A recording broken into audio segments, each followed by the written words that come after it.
kutukwata ogenda kutucunya mutukoze buli kimu mutufudde ng'ebitagasa okumanya muli bajega nnyo mumala okukola ebyo byonna ebyekigwagwagwaga ate ne mulowooza nti muyinza otukwata mutunegotiatingse tubeere nammwe mulowooza tuli basiru omanyi nze ntunulira intaneti eno nengyetooloola yonna sanga abanyampi ne bagamba Wayiso bamukutte kati abadde ayogera ku gavumenti lwaki ayogera ku gavumenti naye kyessanyu ekiriwo nti ayogera bamukwata naye ate naawe atayogera bakukwata era ayogera afa n'asirise naye afa mwene embeera gye tulimu oba okitegeera so kirungi nnyo okwogera ate si ne bakukwata ng'ebisinga obyogedde obanga olina by'oyogedde ebigenda okujuna eggwanga oba ebigenda okusipaakinga obwongo bw'omulala naye abeeko kyayogera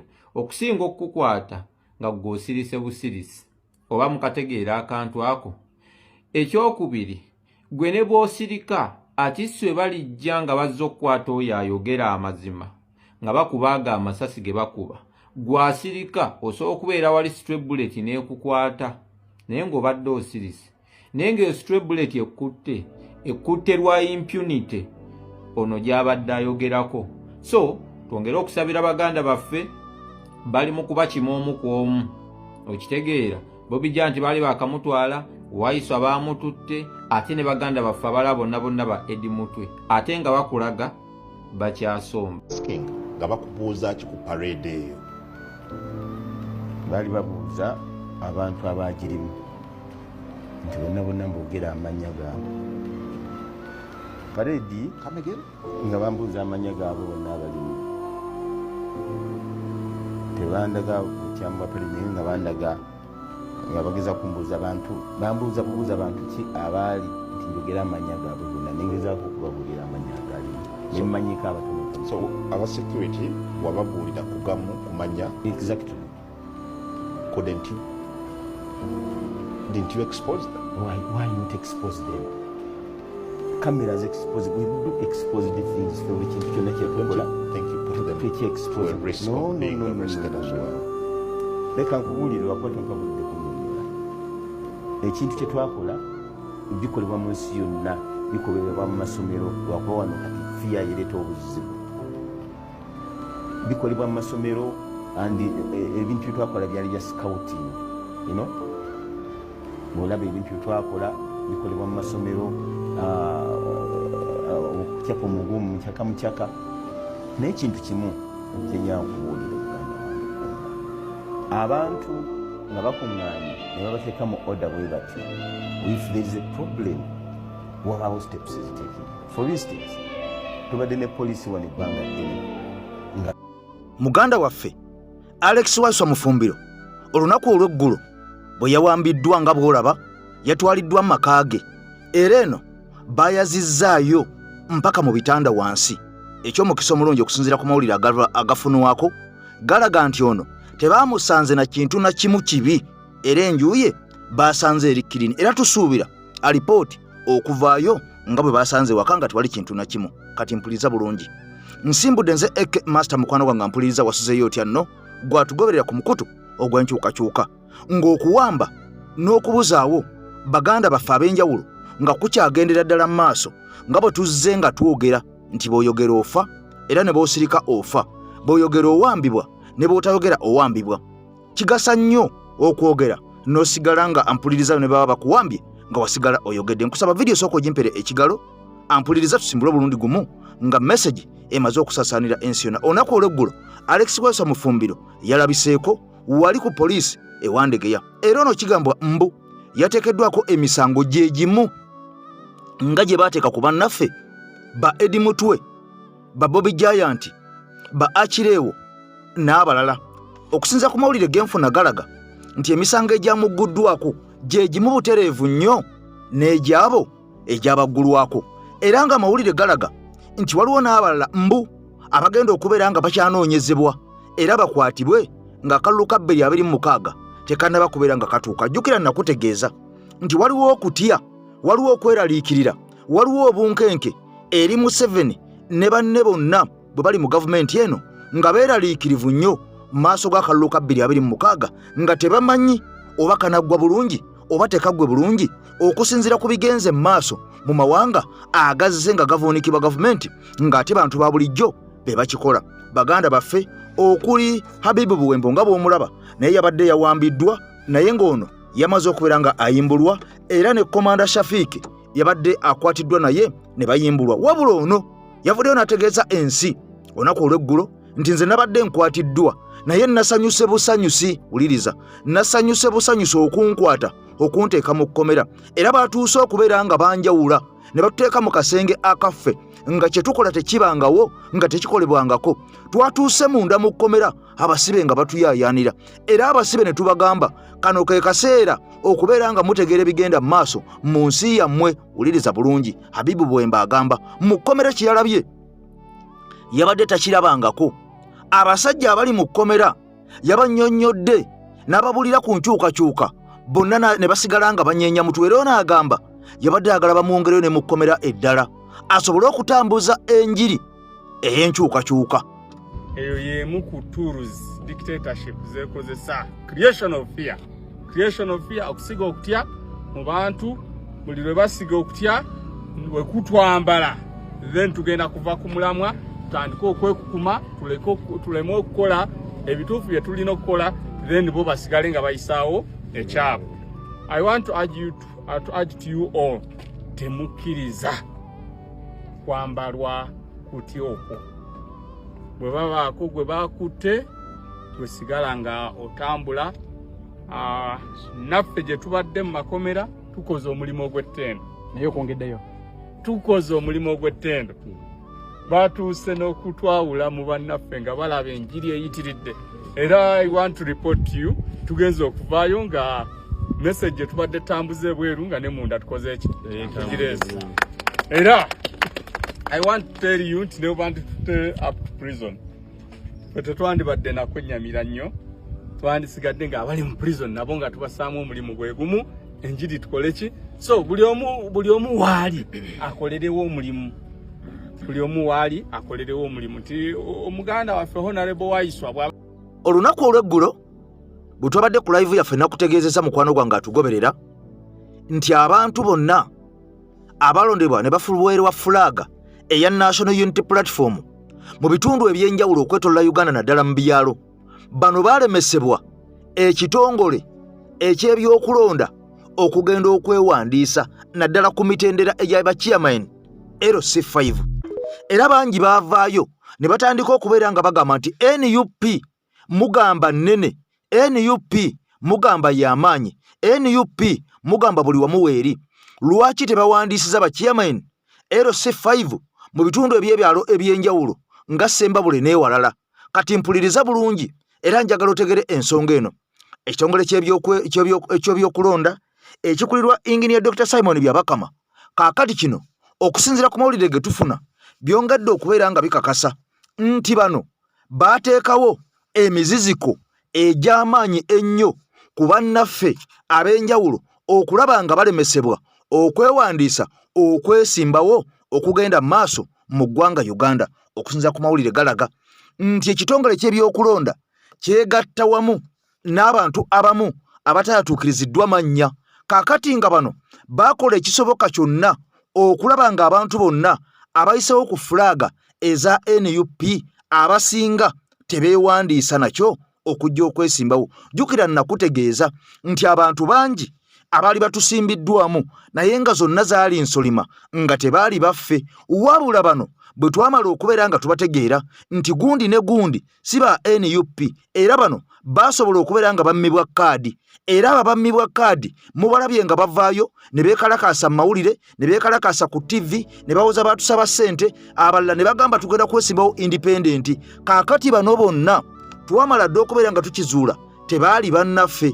Kati abaaweebwa fulaaga yaffe otukwatira bendera okwesimba mu kalulu ka 2021 ku mitendera gyonna, abasinga abatuufu abaddala be bano boolaba bazze ne ku kitebe kyaffe kya NUP nga bakomplainingira ewa NUP, nga bakomplainingira Secretary General waffe olunaku olw'eggulo nga bamugamba twalemesebwa ne tukuba amasimu ne tuwandiika amabaluwa ne tugenda mu buli ofiisi abasajja baatulemesa okwesimbawo ng'ate twali tuveetingiddwa buli kimu nga tukirina era nga buli kimu kituufu naye abasajja bakaananga kwebuzaabuza era bano bagamba baatuukanga ku kitongole eky'ebyokulonda we beewandiisiza wennyini abasajja nga babagamba mugende ebyuma tebikola mugende tetulina masannyalaze olwaleero tetulina mpapula tetulina peeni abakolako taliiwo ajja kujja ssaawa 9 agendako era nkya ku makya bano babawanvuya mu mpanvu ye ya buli kika eya buli kkala wuliriza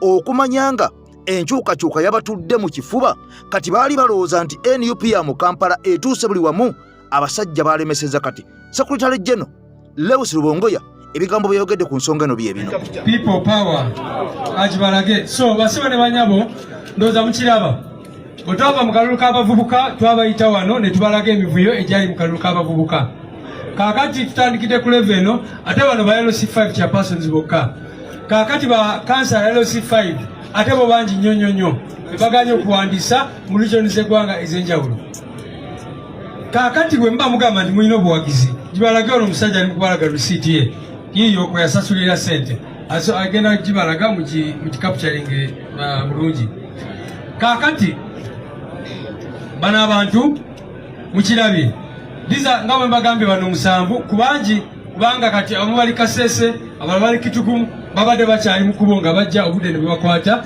ate tubadde tetwagala kulwisa b'amawulire kubanga bakyali mu kuba abo abantu ba LC5 chairpersons baffe be balemeseza okwewandiisa kaakati ndaba ba NRM nga bacacanca nti olwedde tulina ba LC5 chairpersons abali anopposed bano bwe babadde babagoba abamu babagambye nti kati katubalinde ku KMP nti bagala kukola ki kulemesa ba NUP kwewandiisa mu bitundu by'eggwanga ebyenjawulo ku MP so kakati bw'oba ogamba nti oyagala kuvuganya ate n'ekiri basic okuleka omuntu neyewandiisa n'asobola okuvuganya n'okimulemesa kikyoba otegeeza mbabeere bagamba NUP teriyo mu bitundu ebyo naye kakati mukiraba Sembabule eri wano Nakaseke eri wano Nakasongole eri wano Butaleje eri wano Kalira eri wano Katakwi is here Kitugumu is on the way. All those comrades bajja wano ne tubasayiningira bulungi empapula zaabwe ne basasula ssente mu banka ne bakunganya emikono ne bagamba katugende twewandiise naye akakiiko k'ebyokulonda deliberately ne kabalemesa okwewandiisa so tuvumirire byonna byonna nga bwe mbagamba ekituzaako first of all tugenda kukola complaint on oath eri mateeka eri electoral commission kubanga bwe batulemesa okuwandiisa abavubuka baffe nga bwe mmanyi abamu twagenda ne tusobola okubawandiisa newankubadde byabakama ne banne be bawandiisa baali batono nnyo era balemesa abantu bangi nnyo okwewandiisa katusubire ku luno bagenda kutunulira mu nsonga z'abano abantu babawandiise basobole okuvuganya mu kalulu akabonna ekisembera ddala kwe kuvumirira abo ba returning officers okusaba ne beefuula NRM officials kubanga nga bwe muwulidde tuli wano tukuba omulanga ba NUP togenda kusangayo wa NRM n'omu gwe balemeza okwewandiisa mbutalina mpapula togenda musangayo so nga bo babadde bagenda era tulina muganda waffe omu ali mukomera mubagamba nti babadde bagenda ne balaba ebitabo abantu bawandiisa simanyi PDM simanyi ki just ne bakopa ezo gundi enamba ezo n'enambazi ne baziwandiika electoral commission neziyisa buyisa naye abaffe ne babalemesa nga tebalina nsonga n'emu gye bayimiriddeko. So we condemn these actions in the strongest terms possible. This is why we are going for a protest vote, ladies and gentlemen. That is why we are going for a protest vote, to put an end to this humiliation, to put an end to this nonsense. We cannot be going for an election and the Electoral Commission is behaving like criminals. Because these people are here, they have showed you their requirements. Some of them went on the first day. The EC kept telling them the system is down. So if the system is down, how is that a problem of a candidate? Bwe mugamba system tekola eri wansi. Kakati ne mugamba omuntu system lero tekola komawo enkya. Nakyenkya n'omugamba obudde buweddeyo. Kikyoba otegeeza. So tubuvumirira byonna byonna. Tujja kuwandiika complaint nga bwe mbagambye. Twasaba n'amali muzigoberere zino kubanga bano ba district chairpersons. Twagala ba district chairpersons ba NUP. kubanga obuweereza obusooka ku disitulikiti butandika ne district chairperson. So tetugenda kukkiriza ejogo oba obukumpanya obubbi oba NRM bwegezaako okukola mu kalulu kano. Mwebale nnyo. Era bino byonna nga bigenda mu maaso, nzize enjogera enkya n'eggulo ne mbategeeza nti ensolima mpitirivu ezatusigibwamu, ezatuteekebwamu, ezatusimbibwamu, bino byonna nga bigenda mu maaso nga n'okubeera nga bagaba ambuleera ey'omubaka wa paaliyamenti nga tennaba kubeera ng'egabwa ku mitendera gyonna mu bitundu byonna. Kati njagala owulize essaga ate eguddewo. Makindye batandise dde okkuba obukuukuulu. Jjukira nzija nkugamba waliwo abantu abatuteekebwamu batulowooze senti bannaffe omwaka mulamba emabega. Kati byenzize nga njogera olunaku olwaleero njagala obyewulirireko gwe kennyini. Jjukira waliwo amawulire agatandise okufuluma, amawulire gano nga ga munda, era nga amawulire gano galaga nti Haji Mulyannyama ono abadde mmeeya ow'Amakindye. Jjukira nti mmeeya ow'Amakindye East era yabeera mmeeya ow'Amakindye West. Kati Haji Mulyannyama ono okusinziira ku bamuli ag'omunda galaga yandisindikibwa Makindye East ewabadde Honorable Derrick Nyeko, ono yasuddewo ttawero, era nga munda kiraga nti Honorable Zaala Luyirika yandisindikibwa Makindye West ewabadde Alan Ssebonnyana. Kati mpuliriza bulungi, bino byonna nga bigenda mu maaso nga amawulire gakyali ga munda. Amawulire agavaayo galaga abasajja batandise okutula obufofofo, batandise okutuuza ey'olukugunyu abo Makindye East, naddala abo abeeteeseteese okujja independent. Mpuliriza, okujja independent, era nga bano ebitundu nga 85 ku buli 100 tebasobola kufuna kaadi ya NUP kubanga tubalabye gye bavudde, entambula yaabwe, be bakolagana nabo, emirimu gye babadde bakola gyonna tugimanyi, babadde bakolera basajja banyampi. Kati bino byonna nga bigenda mu maaso, essaawa bwetuuse batandise okuvaayo okulaga mu mawulire nti Makindye East si ya buli omu wuliriza. Tebannaba kubeera nga bagaba kaadi, tebannaba kubeera nga basalawo ani gwe banaba Makindye East, wabula batandikiddewo okwoza gundi tetumwagala ne gundi tetumwagala. Sooka oli ebigambo bino nkomewo nkunnyonnyola nga abakulembeze nga bwe tuli wano ekibiina ekya National Unity Platform twawulidde eŋŋambo mu wiiki eno eyise ey'abannakigwanyiza abamu abalowooza nti Makindye East jirikiti, nti buli ekinaalemererwa gye kiri banaakikasuka eno.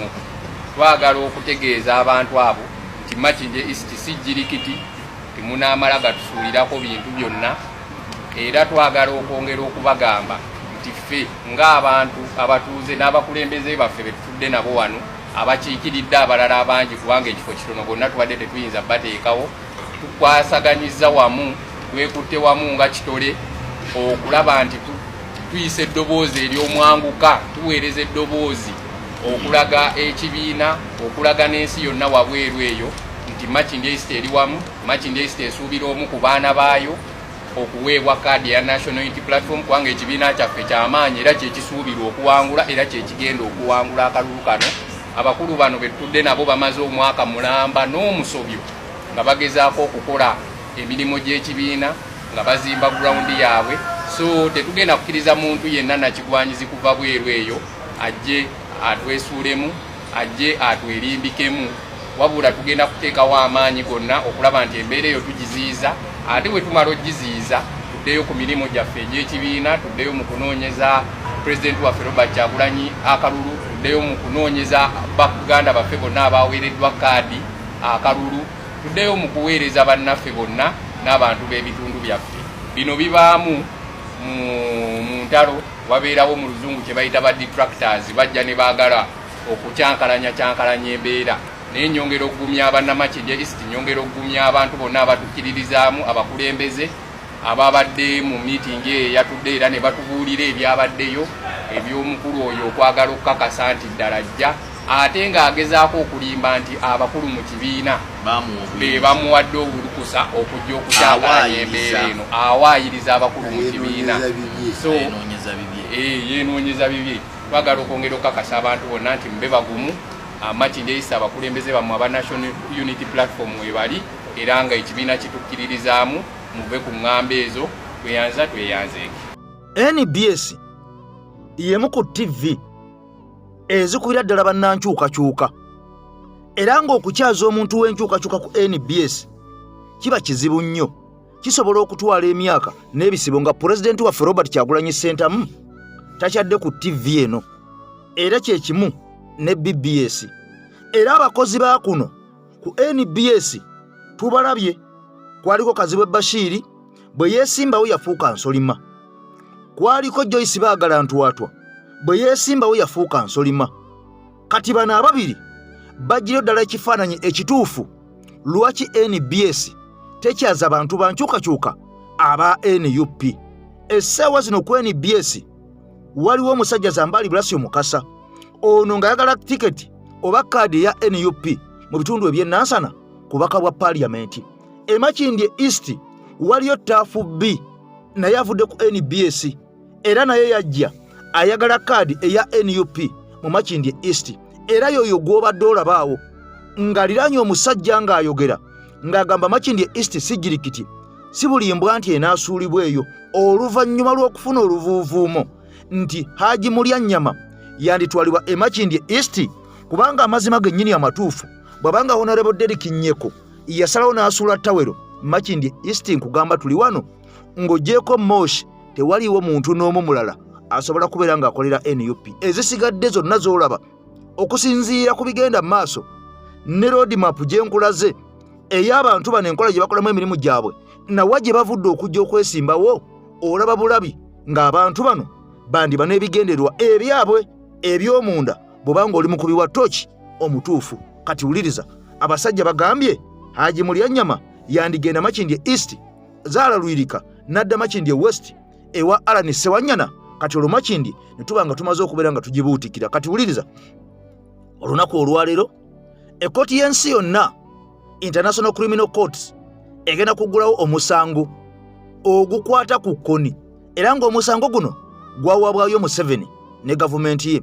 Museveni ng'alumiriza nti Kony yali asusizza okutta bannayuganda, okubasalako emimwa, okubasalako obubina, okubatemako emikono n'okubasalako ennyindo. Wabula Kony agamba bino byonna kwali kumusibako matu ga mbuzi kumuliisango.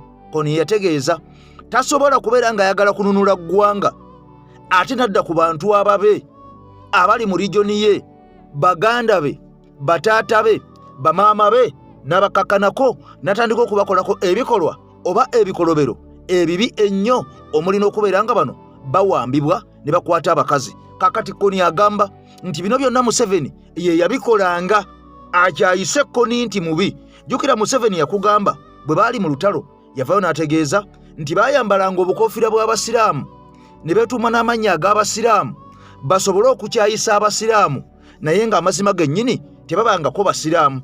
Kati kino kyongera okukkatiriza Kony kye yayogera nti battanga abantu bakyayise Kony naye nga si Kony yabikolanga. Olwaleero essaawa 4 omusango gwa Kony gugenda kubeera nga guwulirwa, ensi yonna erindiridde. Bannayuganda, mbasaba muwulirize nnyo video yange eno era mbasaba mugitambuze nnyo buli omu emutuuke kagitegeere. Olunaku lw'enkya International Criminal Court lwesala omusango wa Joseph Kony. Kawulidde abantu naye ffenna Abannayuganda ffenna tukimanyi bulungi nnyo nti mu Uganda temubangamukko muyeekera yenna gwe bayita Kony. Naye bo Abazungu bamanyi nti waliwo Kony eyawaabirwa, naye Bannayuganda ffenna tukimanyi nti eyawaabira Kony ye yennyini ye Kony. Olw'ensonga nti byavunaana Kony nti yabikolanga nakati bikolebwa essaawa eno ng'ayitibwa Kony taliiwo. Ng'era bw'olaba bwavunaana Idi Amin n'Obote nga bwe baali abatemu, naye ng'ate yeerabidde ye yali omuyeekera nga ye yali atemula okuvumaganya gavumenti.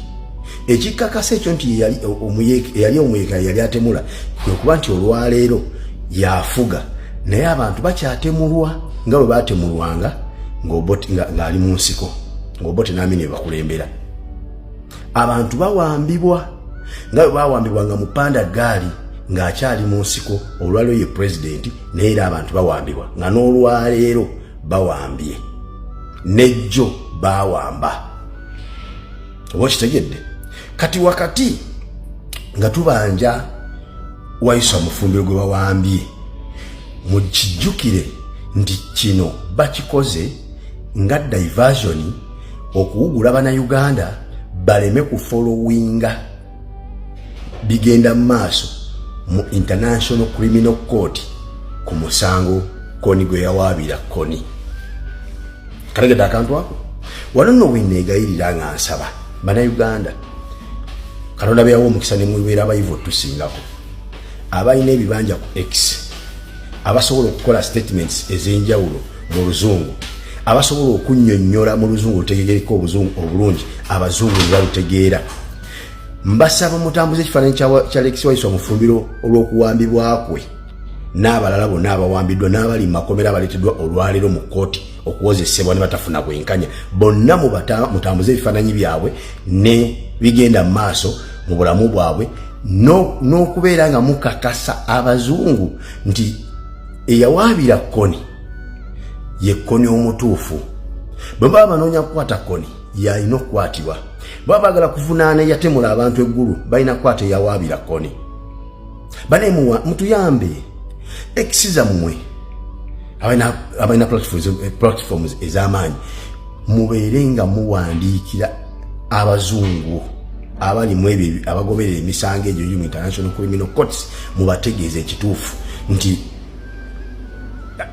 view gye balina ku kigenda ku musango gwa Kony ndala nnyo naffe Abannayuganda gye tulina ate nga ffe tulina ekituufu kubanga ffe tuli ku ground tetuwuguka olw'okuwambibwa kwa Waiswa Mufumbiro ne kutufuukira diversion okuva ku mulamwa ogw'okufollowinga ebigenda mu maaso mu International Criminal Court nabyo mubiwa obudde mbegayiridde abalina X ensonga za Joseph Kony ezigenda okuwulirwa enkya mu kkooti bambi mbasaba muziwa obudde muveeyo mulaga views zammwe muveeyo muwandiike bye mumanye ebikwatagana ku Kony nga bwe mulaga n'ebigenda mu maaso olwaleero mbegayiridde bambi mutuyambe kakati nno jjukira nti Joseph Kony ono kigambibwa mbu naguno gwakatakwatibwanga era okusinza ku mawulire galaga mbu ono yaddukira mu mawanga okuli Central African Republic mu bibira byeyo kati nga Museveni agamba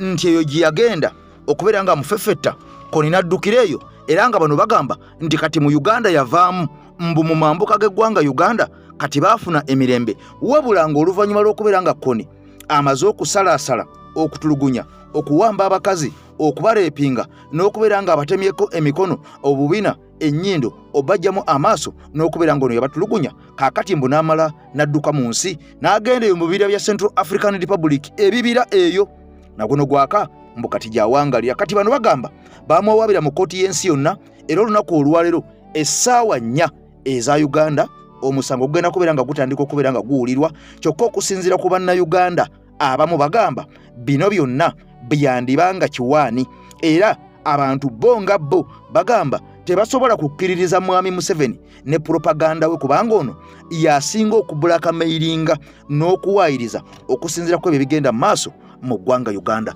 kati birongo obitadde ku mabbali Pulezidenti Kyagulanyi Ssentamu yabadde mu ggwanga erya Bungereza era ono bwe yabadde eno yamaze okuyimba n'aweereza obubaka ensi yonna fenna nange n'awampuliriza ono yategeezezza n'agamba nti e London simanyi oba naakomawo oba siikomewo guyinza okuba nga guno gwe mulundi gwange ogusembyeyo okusanyukako nammwe okulyako nammwe ekyeggulo tomanya nga kino kyekijjulo ekisembyeyo ekyessanyu wakati wange nammwe wabula mbakuutira bwe mbanga sizzeemu kulabwako bwe mbanga sizzeemu kulya mmere bwe mbanga sizzeemu kutambula oba bwe mbanga nfudde mbeegayiridde temukomyanga olutalo luno olw'okuba nze nfudde era mbasaba olutalo luno bwe mbanga nfudde mbasaba mwongere okugenda mu maaso nalwo temulukomyanga awo kubanga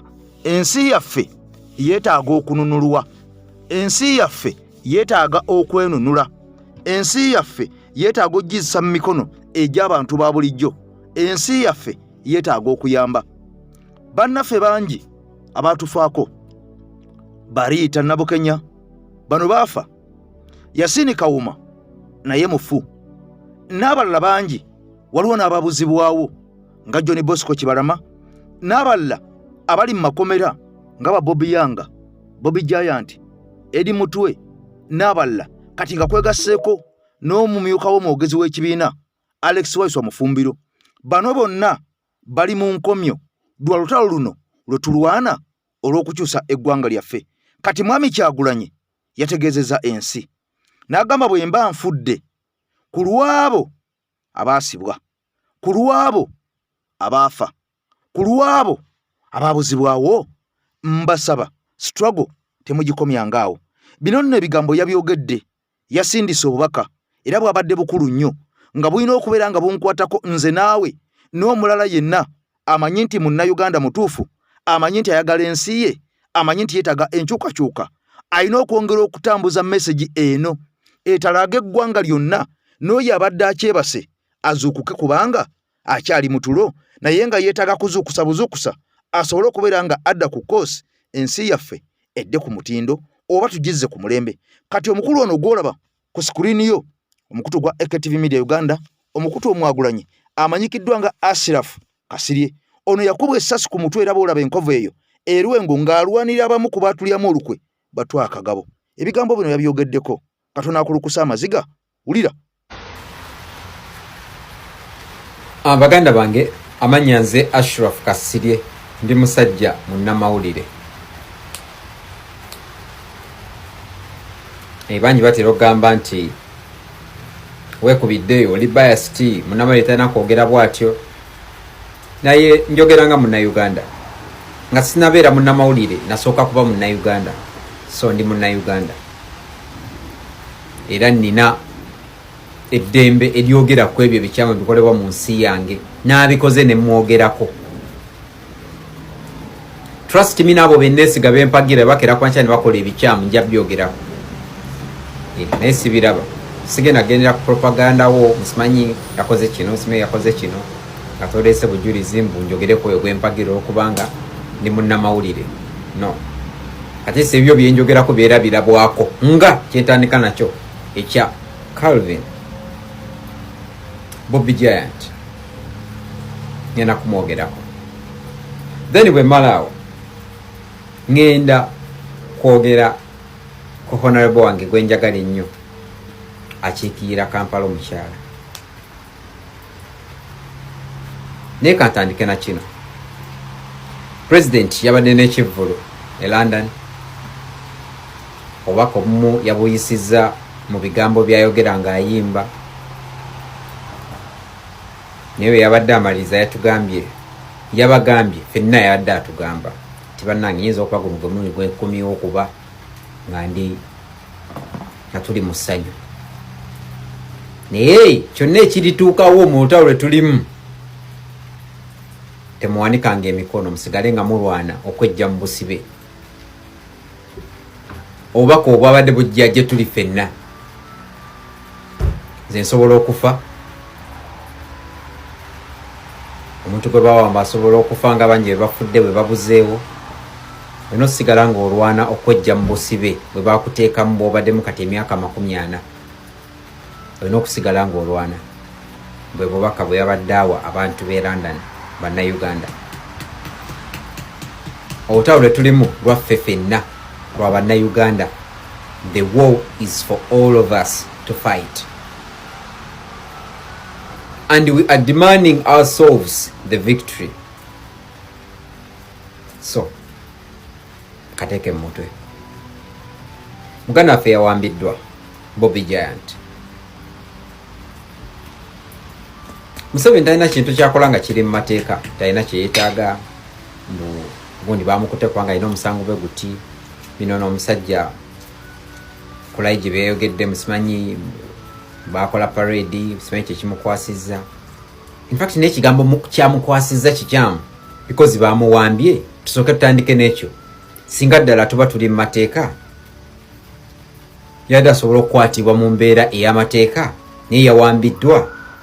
Why can't we solve that before we go into the details of why he was abducted and you coming out to say he was arrested?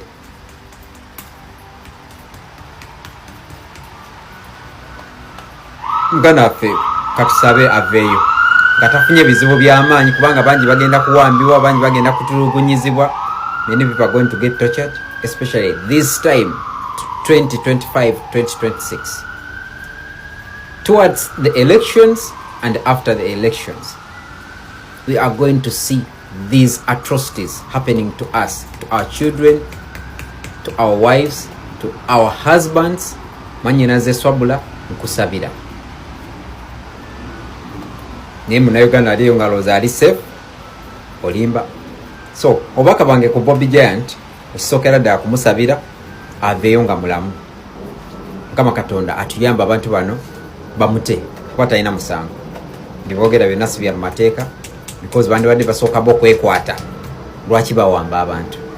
Lwaki babatulugunya? Because bwagenda mu kamotoka ku drone tagenderamu nga tebamukuba nga tebamutulugunya. Era gye yalaze nga bamuwambye biki bye bamukoze kutuka bye banamuleeta mu kooti mukubanga bakkiriza twamuwambye simanyi olwa parade gye bakola. So tulina okimanya nti bino ebintu bigenda kukolebwa one si mu mateeka wabula kwongera kutujja ku mulamwa. Baloya baffe babeere bize ku ekyo, abakulembeze baffe babeere bize ku ebyo kwabo abawambibwa. Again, they don't want us to concentrate. They don't want us to concentrate. Nze nno mbagamba, nze ngaze Ashraf n'abalala bangi bemmanyi ne besimanyi tuli ready okusigala nga tulwana. Because niwonakeera ku makya n'owamba omuntu gwenjagala n'atula wakankungu bage paka nina kusigala nga nwana kubanga nkimanyi newonaaba omutadde ojja kuwamba omulala.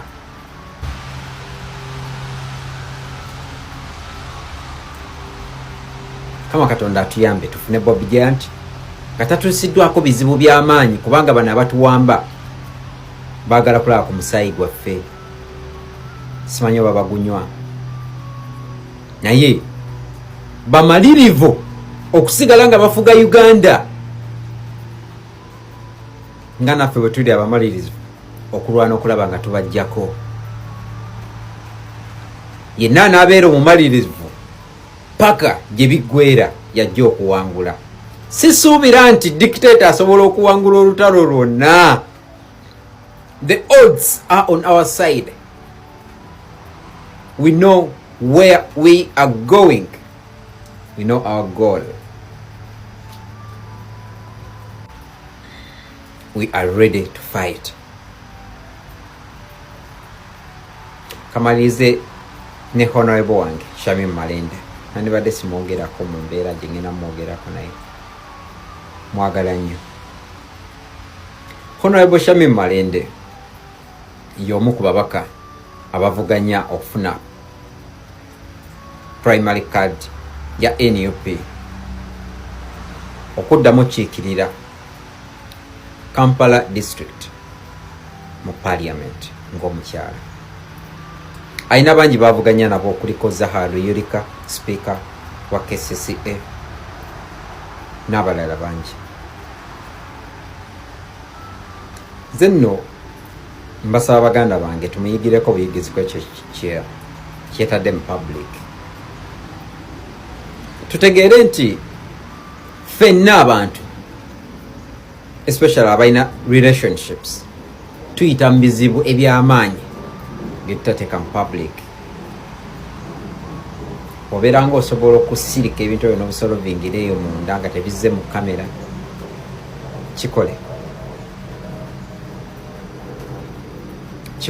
kati ngamba mmwe abatanaba kutuuka mu mbeera bweti, especially ng'oli mukulembeze oba ng'oli mulwanyi. Kikole sirika. Nina mikono gyange bangi bemmanyi abayise mu mbeera bweti. Abamu kati bali ku bwa kansala, abalala bali waggulu eyo ku bwa MP naye nga basirika ne babiyitamu mukasirise ne bateesa ne bana empunnange tukireke mukasirise kiggwe. That would have been the best option to take. Kyetuba tuyigamu mu ekyo. Shamim Malende zegwe mpagira sikimenyawo. Bwe bamumpeera kaadi ajja kuddamu ankyekirire. Bwe batagimuwa gwe banaagiwa gwe njo genda naye. Nze Ashraf Kasirye. Kwagala nnyo baganda bange, Mukama abankuumye. Obufumbo bwa Honorable Shamim Malende ne bbaawe Ssebunya bwongedde okufuuka Namulanda ng'amabere g'embwa ampuliriza ku mukutu gwaffe wulira ebigambo. Jjukira nti bino byatandika nga byakusaaga era ogenda okakkana ng'ebigambo bingi byogeddwa, ebisongovu, ebiwanvu n'ebimpi, era ng'ebigambo bino okusinga byayogerwa nnyo ku sayidi ey'omwami. Bangi bamwogerera ebigambo bingi nnyo omusajja ono, wadde nga n'omukyala naye alina abamwogerera. Wabula bino byonna nga bigenda mu maaso mu relationship yaabwe, jjukira nti ewali aseesa omuliro teguzikira. Kati nga bino bigenda mu maaso, saagala weerabire nti abantu bano buli aboogeddeko si buli omu nti abamanyi, buli abakozeko vidiyo si buli omu nti abantu bano abamanyi. Bangi abantu bano tetumanyi buzaale bwabwe oba buzaliranwa bwabwe, era okukula okutuuka we batuuse tetwaliyo gye baakulira. Abasinga tubalabye abantu bano tutandise okubamanya, naddala Honorable Shamim Malende tutandise okumumanya ng'atandise okwesimbawo oba nga yeesimbyewo ku kifo ky'omubaka omukyala owa Kampala, era okumutegeerera ddala abamu kuffe abamu tumutegeeredde ddala ng'amaze kufuuka mubaka omukyala ow'omu Kampala. Kati omukyala ono Honorable Shamim Malende bw'afuuse omukyala ow'omu Kampala ne tutandika okubeera nga tumumanya, wabula era mu kumumanya nga tukoma mu kumulaba bulabi nti ayiseewo ayogedde kino akoze kino. Kakati njagala osooka owulire vidiyo eno gwe wenna ayogera ku bufumbo bwabwe otegeere. Kituufu ebigambo bingi byogeddwa ku mbeera egenda mu maaso wakati w'omubaka omukyalo owa Kampala Shamim Malende wakati mu bufumbo bwe ne bbaawe. Tulako eno vidiyo omusajja wenna wooli, tulako eno vidiyo gimaleyo. Omukyala nawe kyekimu, tulako eno vidiyo kati gwagira binyambako gishayalingi kubanga kino kyekituufu ekiri wakati w'abantu aba babiri. Gwe wenna abadde awulidde ensonga zino, gwe wenna yakoze vidiyo, gwe wenna ali mu kulamula wakati wa relationship ya Shamim Malende ne omwami we Ssebunya, tulako eno vidiyo. Now, full story ogenda gisanga ku YouTube channel. Full story ne aba TikTok ngenda okoma weewo. Kakati ekisinga okunnuma mu byonna, abantu abali mu kuvayo okwogera ku nsonga zino tebamanyi bantu bano. Abantu abasinze okwewanika ku bulives obw'enjawulo, abakoze obuvidiyo teri amanyi bantu bano. Abamanyi abantu bano basirise, tebalina kye boogera. Ndi wa mukisa nti nze omu kubamanyi abantu bano, era ono ye bwino. Wuliriza bulungi. Tugenda kutandikira mu myaka 4 egy'omubaka Shamim Malende emabega. Shamim Malende emyaka gy'alina egimanyiddwa nti 36. Jako emyaka 4 ekyobugagga Shamim Malende kyalina byali bitabo.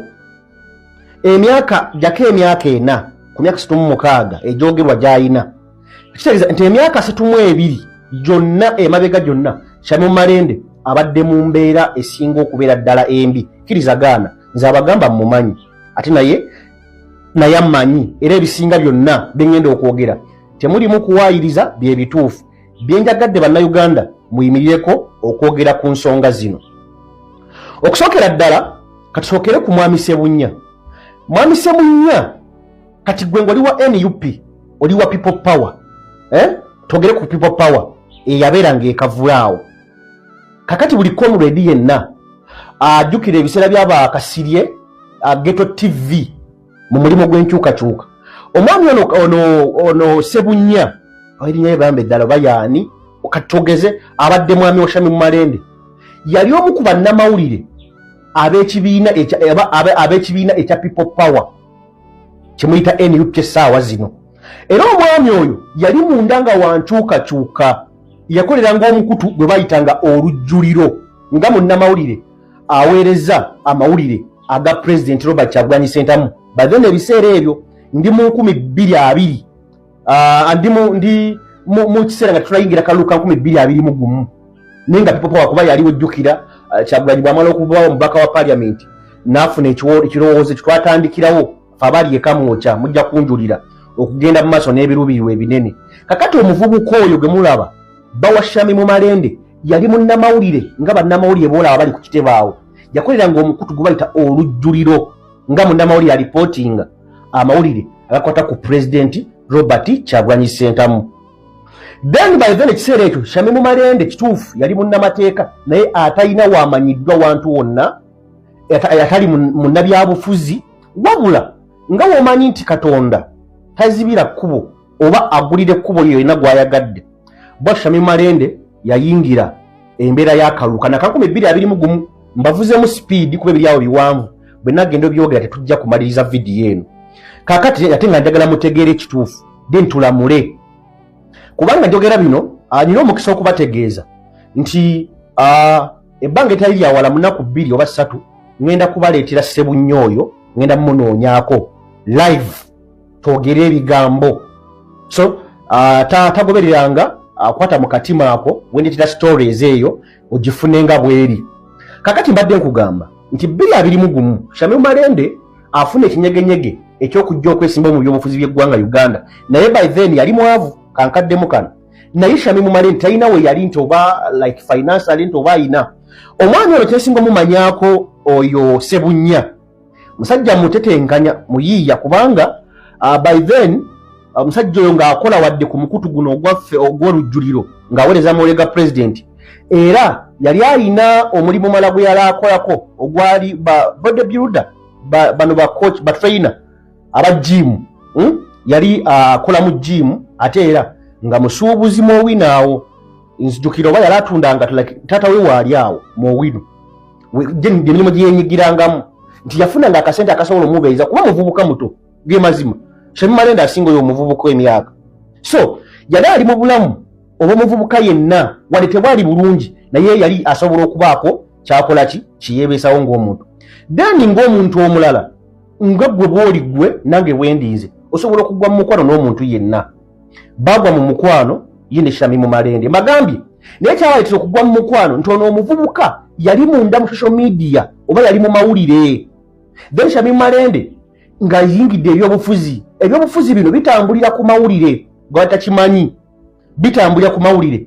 omuvubuka ono yaba munnamukisa n'alaba oba Katonda yamufula ow'omukisa n'alaba ekkubo lyalina okukwata eryali genda omutuusa ku buwanguzi bwe wabaddemu simanyi tujja kumubuuza ye yakwana Shamim oba Shamim yamukwana simanyi naye ebyatandikira awaawo nti ono alina midiya era yali w'amaanyi by then ebiseera ebyo munda mu people power oba mu NUP then ne bakolegana ng'abantu ne baagana naye nga bonna baavu era kinasembako okumanya vita esinga okuleeta Shamim Malende okwekkiririzaamu butuufu nti agenda kwesimbawo waliwo babakwatira mu bitundu ebyekasangate eyo omuvubuka oyo Ssebunya yayiiya kubanga tolabaffe kati kambabuulika n'akamatemu kamanyi fe abali mu midiya wano nsobola okutuula nencreatingawo ekintu oba kyabyanfuna nenfuna nsobola okutuula nencreatingawo ekintu oba mawulire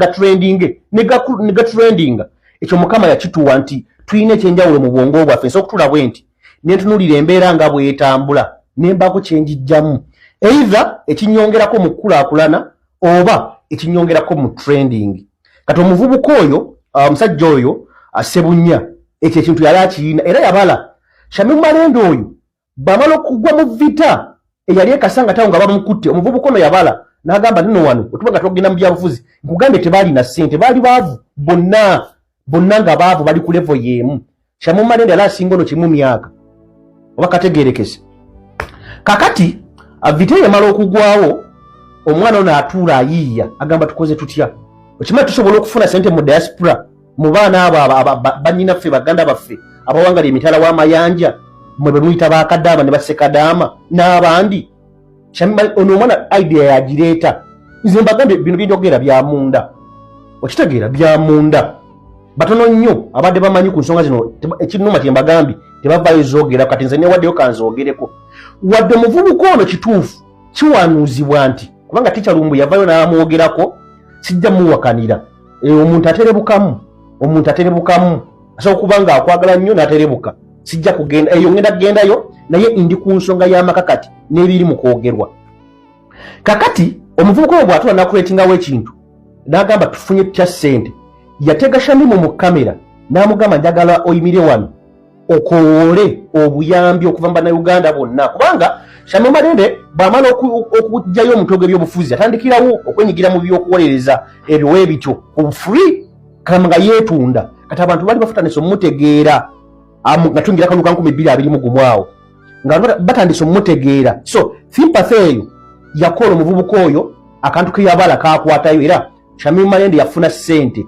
ezamuyisa mu campaign ezaali ez'ebipande n'ebintu ebirala byonna amafuta ga mmotoka gye bakozesanga awo mu campaign biki obulamu ne butandika bwe butyo mpaka Shamimu Marende mukama we yamuyamba n'agenda mu parliament okujjako abakazi nga mwagala tugamba nti omukazi singa abanga akusingako obanga mubadde baavu babiri omukazi n'abaako waatuuka n'asukulumako oba mu kugaggawala nti kimuleetera okwawukana ne gwabadde naye kubanga abasajja bwe bakikola ebiseera ebisinga amaloboozi gavaayo twali ffenna nga tuli baavu omusajja bwe yagaggawala n'ansuulawo ekigambo kiri mu kukozesebwa ekisaawa zino ekituufu Shamimu Marende yeefuulidde omuntu eyaliwo mu lugendo lwe olw'obuwanguzi ekigambo ekituufu kiri nti Shamimu Marende yeefuulidde omuntu eyaliwo mu lugendo lwe olw'obuwanguzi kirizagaana kkiriza oba ogaane lwaki njogera bwe ntyo nga amaze bazimbira background era yaliwo emabega omuvubuka ono n'obwongo bwe yateekamu okufuna ensimbi yatambula naye mbagambi Shamimu Marende ng'oggyeko emyaka 4 abadde mwavulu nkupe naye blessing ye oba okugaggawala kwe si kwa musajja onedda kwa Katonda oba n'amaanyi naye nga kwateekebwamu amaanyi omwami ono mwami Ssebunya ensonga y'okubiri njaga tutunuulire Shamimu Marende bwe kibanga kuba kati nze kuba comrade bwe kibanga Shamimu Marende mu kaseera kano oli mu kuvayo okutulaga nti ono omwami yabbye ebintu byo omwami ono mubi nnyo olowooza mu kifo ky'oyagala oba mu kifo ky'olimu oba ebyobufuzi by'olimu essaawa zino kikulekawa era kitegeera ki kati ng'oggyeko gwalabira okumpa ebintu bino njagala okuba ettooki nti omuvubuka ono azze asongebwamu olunwe nti oba tali ku ludda oluwaffe abenkyukakyuka kakati Shamimu Marende nze ndowooza mu kaseera kano simanyi oba biririyo naye kyemanyi biririyo bino biririyo kubanga nze nafunako chansi nenjogera n'omuvubuka ono mu mbeera ey'obulamu obutali bwa kamera nabye ddala ng'ayita mu kunyigirizibwa ng'omusajja tukkirize ndabyewo abantu aboogera ebigambo bino Shamimu Marende akasajja yali yakaagaza ki kano gwe gwayogere tobamanyi bano ababiri gwayogere Shamimu Marende kana mu basajja bonna n'alondayo kano mbiraba mu comment section eza video ezimu katolwayogere kitobamanyi bano abantu babiri bonna tobamanyi kubanga abamanyi tasobola kwogera kigambo ekyo kakati abakazi mbadde nsaba oba kiri nnomu kati gwe ngano mu Uganda mwe tuli kiri nnomu omusajja yenna okufuna omukyala ayina ssente oba amusinga era bangi abasajja nga bali mu maka naye nga bakyala baabwe babasingako financially olw'olusinga baba babeerawo n'obabeererawo nga n'emmere waka yagigula so temumujjajinga nedda yafuna omukyala nga mwavu Katonda n'amubulesinga nga yasoma ebitabo bye mpaka wano waali kitegeeza nti ono yagaggawala asuulewo omusajja kyekibuzo ekisookera ddala ekyokubiri Shamimu Marende golowooza mu kifo ky'olimu oba opposition oba ekifo ky'oyimiridde